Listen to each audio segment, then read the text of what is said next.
இங்க படத்துல வர இந்த சீன்ல விவேக் சார் கூட ஒர்க் பண்ற கான்ஸ்டபிள் இருங்க சார் இன்வெஸ்டிகேட் பண்றேன்னு சொல்லிட்டு இது பெங்களூர் பிடி கத்திரிக்காய் சார்னு ஒரு வார்த்தை சொல்லியிருப்பாரு. விவேக் சாரும் நம்பி கால் எடுப்பாரு, ஆனா அது வெடிச்சிரும். உண்மையிலே பிடி கத்திரிக்காய்னா என்னங்க நான் சொல்லுதேன் தெரிஞ்சுக்கோங்க. பேசிலஸ் துரிஞ்சென்சிஸ் அப்படிங்க மண்ணில் வாழக்கூடிய பாக்டீரியா தான் இது. இதோட கிரை1ஏசி அப்படிங்கிற ஜீனை எடுத்து மரபணு மாற்றம் மூலமா கத்திரிக்காயோட ஜெனட்டிக் கோட் அதாவது மரபு குறியீடுல இதை இணைச்சிருவாங்க. இதனால என்னன்னு கேட்டிங்கன்னா இந்த பேசிலஸ் பாக்டீரியா ஒரு புரோட்டீன் ப்ரொடியூஸ் பண்ணும். அந்த புரோட்டீன் வந்து குருத்து மற்றும் காய்ப்புழுவுக்கு இன்செக்டிசைடாக ஆக்ட் ஆகும். இதை இந்தியாவில் 2000 இன்ட்ரடியூஸ் பண்ணாங்க.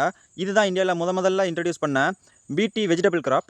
அதே சிங்கம் படத்தில் அதே சீனில் விவேக் சார் பிடி கத்திரிக்காய் ஒழுக அப்படின்னு சொல்லிட்டு கால தூக்குவார், உடனே வெடிச்சிரும். அதுக்கு கோயின்சிடென்ஸாக சிங்கம் படம் ரிலீஸ் ஆன அதே 2010 பிடி கத்திரிக்காயை இந்தியாவில் டெம்பரரியாக பேன் பண்ணிட்டானுவோ. பூச்சியெல்லாம் கண்ட்ரோல் பண்ணுது, விவசாயிகளுக்கு செலவு மிச்சமாகுது, நல்ல விஷயம் தானே, அப்புறம் ஏன் பேன் பண்ணாங்கன்னு சொன்னால் அந்த பாக்டீரியாவோட நச்சுத்தன்மையால் ஹியூமன் பீயிங்ஸுக்கு போடக்கூடிய ஆன்டிபயோட்டிக்ஸ் கூட சில நேரம் வேலை செய்யாமல் போயிடுது. அப்புறம் அலர்ஜி வருது அப்படிங்கிற காரணத்தால் அதை பேன் பண்ணிட்டாங்க. இந்த காரணங்களுக்கு அகேன்ஸ்டாக எந்த ஒரு ரிசர்ச்சும் பண்ணி ரிசல்ட் வரல.